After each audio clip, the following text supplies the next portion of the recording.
Hello friends, welcome to my channel JD's Guidance once again. Friends, this is the video to discuss about methods of cost ascertainment. Friends, we all should remember again that there are three branches of accounting. One is the financial accounting, the second is the cost accounting, and the third is the management accounting. Now, the purpose of cost accounting is cost ascertainment and cost control. So for any business organization, cost ascertainment is one of the very important aspect. So this video is about the methods of cost ascertainment. But before that, we should always keep in mind that different business organizations have different types of operation. For example, a haircutting salon is definitely different from a tailoring shop. The tailoring business is definitely different from a baking firm. So this way the activities are different. So since the businesses are different, therefore the methods of cost ascertainment is also different.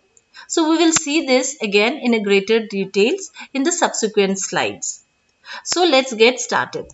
So there are different methods of cost ascertainment. So basically we have two broad methods. The first one is the specific order costing and the second one is the continuous operation costing. So let's very nicely understand what is specific order costing and what is the continuous operation costing. So first, to know about specific order costing, I give you one very simple example. For example, we go to a tailoring shop and we want to get our clothes stitched by a tailor. So we will definitely give our order to him and this order will carry our specifications like the length, the sleeves, the cuts, the slits, etc. So this order will carry certain specifications from the customer, which is always different from one customer to another. So a tailor assigns an order number. So once he assigns an order number, so he is clear that this order has got this specification, whereas the other orders have other specifications.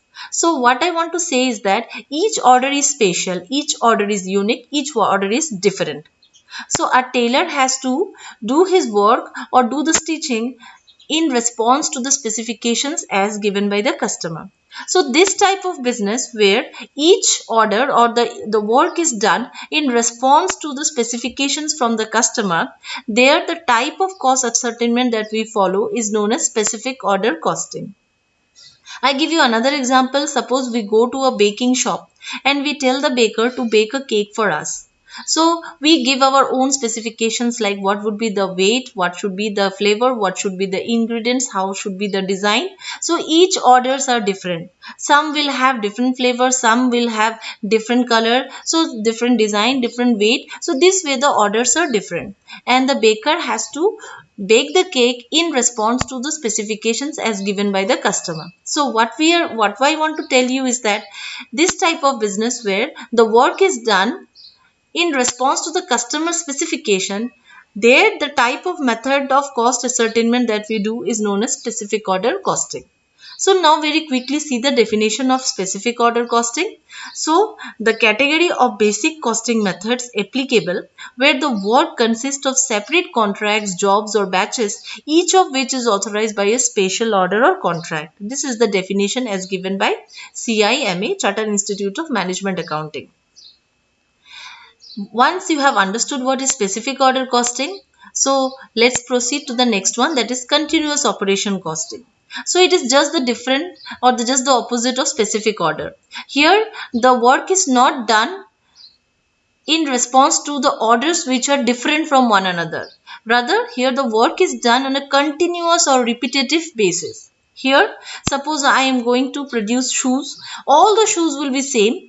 Okay, I am going to produce shoes in a large scale and the processing is done in a large scale and each product follows the same type of processing. It's not that my order number 1 is different from order number 2, then different from order number 3. Here everything is done in a lot on a continuous basis and the production process that is followed is very uniform. So it can be a continuous process or it can be a repetitive process. So this is about continuous operations costing. Let me give you an example. One example I already told is about a shoemaking industry which produces shoes Okay, and if it is 38 size shoes, so all the 38 size shoes will be having the same specifications. So the order is processed in a lot, in a large scale, on a continuous or repetitive basis. So this is about continuous operation costing. Let's see what is the definition as given by CIMA. The basic costing method applicable where goods or services result from a series of continuous or repetitive operations or processes to which costs are charged before being averaged over the units produced during the period. So this is the definition of continuous operation costing. Now let's understand what are the different types of costing which falls under specific order costing as well as under continuous operation costing. So the first one is the specific order costing. We have the three varieties: job costing, batch costing, contract costing.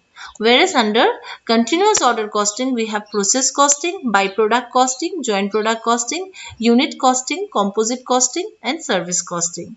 So once you do the problems or practicals under each of this, you will clearly understand the theoretical difference between the continuous order costing and specific order costing. The idea is very simple here. In specific order costing, the the production is done in a manner where each processing is done in response to certain specifications. Whereas in a continuous order costing, there is no prior specifications. All the products are produced on in a continuous basis in a large scale, and in doing so, or in such a production process, there is no such uniqueness. All the products are same and they follow the uniform processing system. So that's all for this video, where we have seen the difference between specific order and continuous order costing. So now we know where we are. We are supposed to know in details job costing, batch costing, and contract costing here. And then we are supposed to know process costing, byproduct, joint product, unit, composite, and service costing. So please do watch my videos on each of these type of costing for in-depth understanding and learning of the topic. Thank you very much for watching this video. Do subscribe to my channel.